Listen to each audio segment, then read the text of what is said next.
Doctor Dinesh Sharma ने राज्यसभा के शीतकालीन सत्र में विशेष उल्लेख वक्तव्य के अंतर्गत बढ़ते साइबर अपराधों के दुष्प्रभाव विषय पर सदन का ध्यान आकृष्ट कराया। साइबर अपराध से प्रभावित परिवारों की सुरक्षा, संरक्षण व न्याय सुनिश्चित करने हेतु सुदृढ़ नीति निर्माण तथा प्रभावी सरकारी हस्तक्षेप की आवश्यकता पर जोर दिया। आपने मुझे बोलने का अवसर दिया।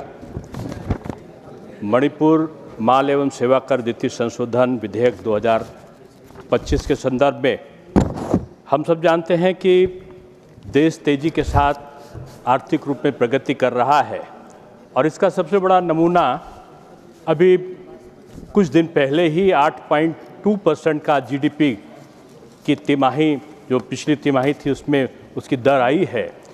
उससे ये सिद्ध होता है कि हम विश्व की सबसे तेज गति से बढ़ने वाली अर्थव्यवस्था में से एक देश के रूप में हम सुशोभित हुए हैं।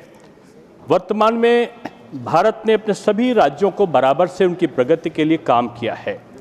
मानवर आज का जो समसामयिक मणिपुर माल एवं सेवा कर नीति संशोधन विधेयक है, इसकी मूल भावना के अंतर्गत जो 7 अक्टूबर 2025 को जो संसद के माध्यम से एक जारी किया गया जो अध्यादेश था, उसे विधेयक में बदलने की प्रक्रिया मात्र है।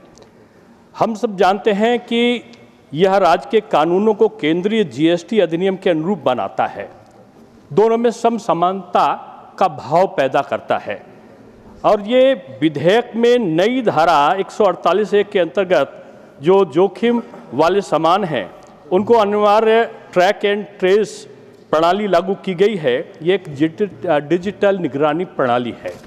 यानी नियत साफ है कि हम सुरक्षा भी और आर्थिक व्यवस्था भी, हम सामाजिक समरसता भी और एक प्रगति के तौर पर मणिपुर को एक श्रेष्ठ स्थान पर पहुंचाने की अभिकल्पना के साथ में काम कर रहे हैं।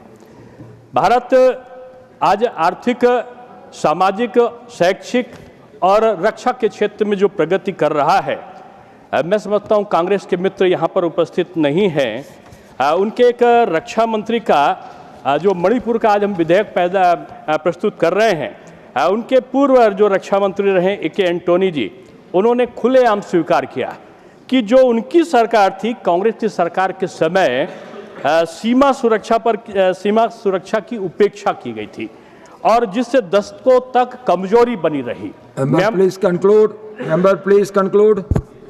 आज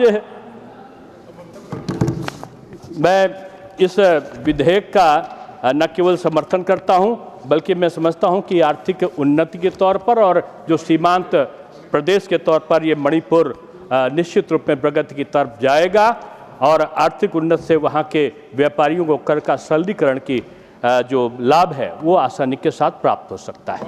धन्यवाद।